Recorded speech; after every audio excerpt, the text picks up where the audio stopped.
ജനിച്ചപ്പോൾ തന്നെ മെലിഞ്ഞ് എല്ലും തോലുമായ അവനെ ആരാണ് ആദ്യം കൊട്ടൻ എന്ന് വിളിക്കാൻ തുടങ്ങിയത് ആവോ?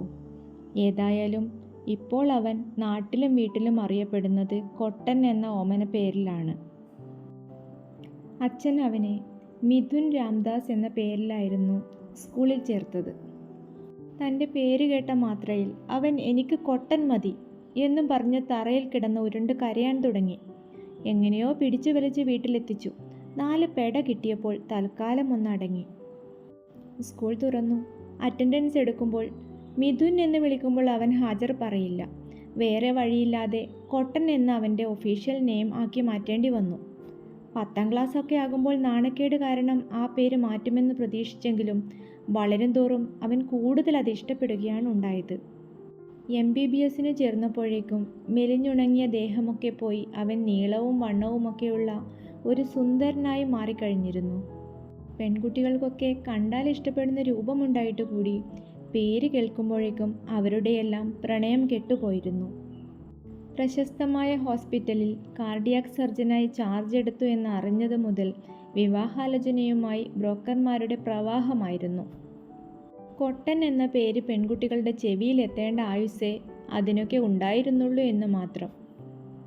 പേരുമാറ്റാൻ അപ്പോഴും പലരും ഉപദേശിച്ചിട്ടും അയാൾ ചെവിക്കൊണ്ടില്ല.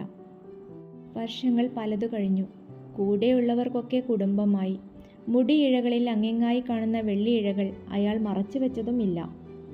ഒരു ദിവസം റുട്ടീൻ റൗണ്ട്സ് കഴിഞ്ഞ് റൂമിൽ കയറാൻ നേരം പിറകിൽ നിന്ന് വിളി കേട്ടു. ഡോക്ടർ ഹരിതയാണ്. കൂടെ ഇതുവരെ അവിടെ കണ്ടിട്ടില്ലാത്ത മറ്റൊരു ലേഡി ഡോക്ടറും. ഹരിതയുടെ ഫ്രണ്ടാണത്രേ. പുതിയ അപ്പോയിൻമെൻ്റാണ്. ഡോക്ടർ ശ്രേയ. ഡോക്ടർ കൊട്ടൻ്റെ കീഴിലാണ് പ്രാക്ടീസ് ചെയ്യേണ്ടത്.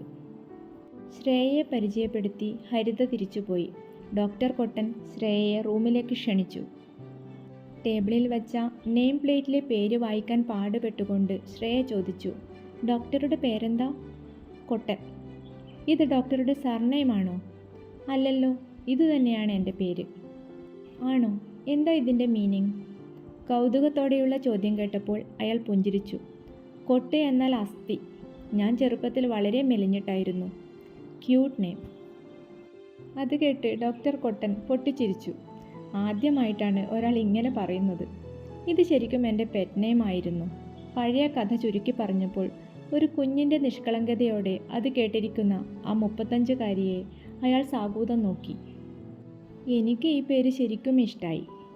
അത് കേട്ടപ്പോൾ ഒരു രോമാഞ്ചം അയാളിൽ ഉണ്ടായി. ഡോക്ടർ എവിടെയാ താമസം? അടുത്ത ചോദ്യം. ഇത്തിരി വായാടി തന്നെ. ഇവിടെ അടുത്ത് തന്നെ. ഡോക്ടറോ? ഞാനൊരു റൂം വാടകയ്ക്ക് എടുത്തിട്ടുണ്ട് ഹരിതയുടെ വീട്ടിൻ്റെ അടുത്ത്.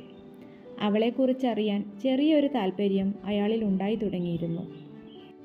വീട്ടിൽ ആരൊക്കെയുണ്ട് എന്ന് ചോദിക്കാൻ തുടങ്ങുമ്പോഴേക്കും തിരിച്ച് അതേ ചോദ്യം വന്നു. അമ്മയും അച്ഛനും. കുടുംബം? ആ ചോദ്യം കേട്ടപ്പോഴേക്കും അയാൾ അറിയാതെ വാചാലനായി.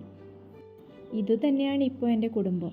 ഒരു പെൺകുട്ടിക്കും എൻ്റെ പേര് ഇഷ്ടപ്പെടാത്തത് കൊണ്ട് കല്യാണം ഇതുവരെ ശരിയായില്ല. പേര് മാറ്റാൻ തയ്യാറായാൽ ഒരുപക്ഷെ നടന്നേനെ. അങ്ങനെ ഒരു അഡ്ജസ്റ്റ്മെൻറ്റിന് ഞാനും തയ്യാറല്ല. ആ മറുപടി കേട്ട് ഡോക്ടർ ശ്രേയ സുന്ദരമായി പുഞ്ചിരിച്ചു. ഞാനും ഇതുപോലെയൊക്കെ തന്നെ. പകുതിയിൽ നിർത്തി അയാളുടെ മുഖത്ത് നോക്കാതെ തുടർന്നു. ഇതുപോലെ എന്ന് പറയാൻ പറ്റില്ല കേട്ടോ. എൻ്റെ ദുർവാശി കാരണം പഠിപ്പും ജോലിയുമൊക്കെയായി വരുന്ന കല്യാണമൊക്കെ ഞാൻ വേണ്ടെന്ന് വെച്ചു. ഇനിയൊരു ജീവിതമാകാമെന്ന് തോന്നിയപ്പോഴേക്കും ഇപ്പോൾ ഇതാ വയസ്സ് 35ആയി. അത് കേട്ടപ്പോൾ അയാൾക്ക് ഉള്ളിലൊരു ലഡു പൊട്ടി. ഡോക്ടർ ശ്രേയ നിറഞ്ഞ പ്രണയത്തോടെ തുടർന്നു. എനിക്ക് ഏതായാലും ഈ പേര് വളരെ ഇഷ്ടമായി. അതെയോ? എനിക്ക് ധൈര്യമായി വീട്ടിൽ പറയാമല്ലോ എൻ്റെ പേര് ഇഷ്ടപ്പെടുന്ന ഒരാളെങ്കിലും ഉണ്ടെന്ന്. പ്രത്യാശയോടെ അത് പറഞ്ഞപ്പോൾ ഹൃദയം കൈമാറിയതിൻ്റെ തെളിച്ചമുണ്ടായിരുന്നു അവരുടെ മുഖത്ത്.